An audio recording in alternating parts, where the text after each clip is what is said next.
Batata, Bamama, Bandeko, mesdames et messieurs, pour ne pas dire Bapangia Vincent.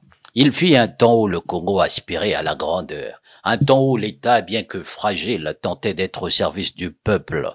Ce temps, c'était celui d'Alphonse Massamba Deba, un président qui, malgré ses erreurs, croyait encore à l'idée d'un État-nation fort, souverain et émancipé.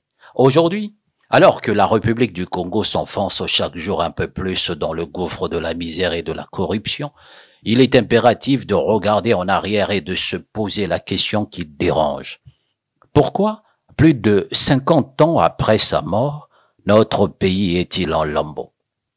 Batata, Bamama, Bandeko, mesdames et messieurs, Alphonse Massamba Deba est né le 11 février 1921 en Kolo, dans le district de Boko, au Congo. Issu d'une famille Congo, il a suivi une formation d'instituteur à l'école Édouard Renard de Brazzaville. Après avoir enseigné au Tchad de 1945 à 1948, il est revenu au Congo pour occuper des postes de directeur d'école à Mosendio et à Mindouli. En 1957, il rejoint l'Union démocratique de défense des intérêts africains, le parti fondé par l'abbé Philbert Yul. Il a été élu président de l'Assemblée nationale en 1959, puis nommé ministre du Blanc et de l'Équipement. En août 1963, à la suite de l'insurrection populaire des Trois Glorieuses qui a conduit à la démission de Philbert Yulu, Massamba Deba a été appelé à diriger un gouvernement provisoire. Il a été élu président de la République le 19 décembre 1963 avec Pascal Lissouba comme Premier ministre. Batata, Bamama, Bandeko, mesdames et messieurs, Massamba Deba n'était pas un saint, mais il avait une ambition pour le pays. Contrairement aux fossoyeurs qui aujourd'hui nous gouvernent, il avait compris que l'indépendance politique n'était rien sans une indépendance économique. Il fallait construire, bâtir, éduquer, élever le peuple. L'usine textile de Kinsunzi, les chantiers navals de Yoro, les écoles et les centres de santé, tout cela était une vision d'avenir. Où en sommes-nous aujourd'hui? Nos usines sont en ruine, nos routes sont des pistes de guerre, nos écoles sont des mouroirs où s'entassent des élèves abandonnés à eux-mêmes. Pendant que les puissants détournent des milliards, le Congolais lambda marche encore des kilomètres pour trouver de l'eau potable. Les étudiants n'ont plus de bourse, les retraités meurent sans toucher leur pension, et pendant ce temps, les palais se multiplient pour une oligarchie déconnectée du peuple. Batata, Bamama, Bandeko, mesdames et messieurs, le 4 septembre 1968, Massamba Deba, acculé par l'armée et trahi par ceux qui l'entouraient, démissionne. Son crime? Avoir rêvé d'un Congo indépendant, affranchi des influences extérieures et de la prédation interne. Mais dans ce pays, on ne pardonne pas à celui qui dérange les plans des charognards. Il savait que le jeune Marien Ngouabi allait être poussé sur le devant de la scène et dans une dernière lettre adressée à Ange Diawara, il implore presque qu'on protège ce garçon, qu'il fasse attention, qu'il surveille la radio, qu'il se méfie de ceux qui l'entourent, écrit-il. C'était une mise en garde lucide, un dernier avertissement presque prophétique. A-t-il apprécié Ngouabi? La question est délicate. Il savait que Ngouabi était aimé de l'armée et il savait surtout que ceux qui poussaient Ngouabi au pouvoir n'étaient pas nécessairement ses amis. Massamba Deba a dû comprendre trop tard qu'il ne pouvait plus empêcher la tempête. Batata, Bamama, Bandeko, mesdames et messieurs, 8 ans plus tard, le même Marien Ngouabi sera assassiné. Massamba Deba sera arrêté, accusé sans preuve, jugé à la va-vite et fusillé. Dans cette purge sanglante, l'abbé Émile Biaïnda, cardinal respecté, sera également assassiné. Leur seul tort, être des symboles de notre Congo, à un Congo qui aurait pu être grand. Leur corps, disparu, introuvable, effacé de l'histoire officielle, comme si l'on voulait enterrés jusqu'au souvenir de leur existence. Mais on n'efface pas l'histoire. Regardons le Congo aujourd'hui, un État en décomposition.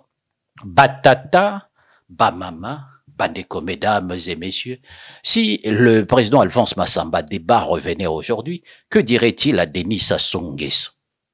Il lui rappellerait que le pouvoir est éphémère, que l'histoire est sans pitié pour ceux qui trahissent leur peuple. Il lui dirait que gouverner, ce n'est pas piller, ce n'est pas réprimer, ce n'est pas acheter des consciences pour maintenir un régime à bout de souffle. Et que voit-on aujourd'hui? Un Congo exsangue, sans eau, sans électricité, sans route, sans avenir. Les jeunes fuient un pays sans perspective pendant que quelques familles accumulent des richesses insolentes. Ça, c'est quel genre de pays? L'opposition, absente, neutralisée, complice ou achetée.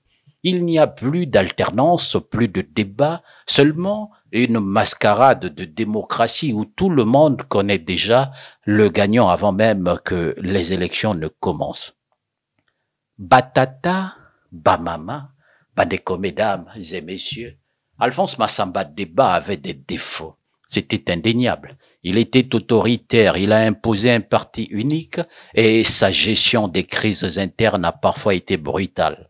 Mais au moins, il voulait construire quelque chose. Aujourd'hui, le pouvoir en place ne construit rien. Il démolit. Quelle est la grande œuvre de ces 40 dernières années? Où sont les usines, les hôpitaux modernes, les universités de renom? Rien. Tout ce qui a été fait, c'est de cimenter un système où l'argent du pétrole disparaît dans des comptes offshore, où l'on fait croire au peuple que le pays est en paix alors qu'il est en coma profond. Batata, Bamama, Bandeko, mesdames et messieurs, le Congo survivra-t-il? J'ai envie de croire que ce pays n'est pas condamné à l'échec, que les Congolais finiront par se réveiller, qu'un jour, la peur changera de camp.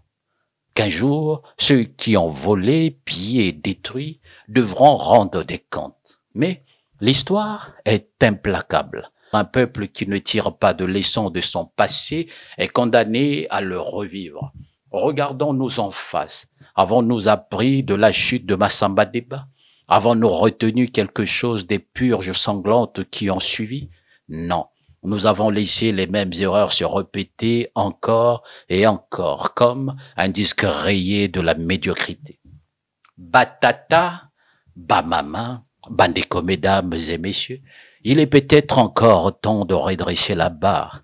Peut-être, mais il faudrait pour cela que les Congolais se lèvent, réclament leur destin, refusent l'inacceptable. Il faudrait qu'ils comprennent que le changement ne viendra pas de ceux qui ont construit leur fortune sur la souffrance du peuple. Le feu président Alphonse Massamba Deba, Marie Ngouabi, le cardinal Émile Biaenda et tant d'autres ont été assassinés. Mais leurs idées ne sont pas mortes. Leur vision d'un Congo digne et prospère, libéré des griffes de la corruption et du népotisme, vit encore dans la mémoire de ceux qui osent encore espérer. Car si le peuple congolais refuse de se veiller, il sombrera dans l'oubli. Et l'histoire, comme à son habitude, effacera les lâches et les résignés. Free Killy TV.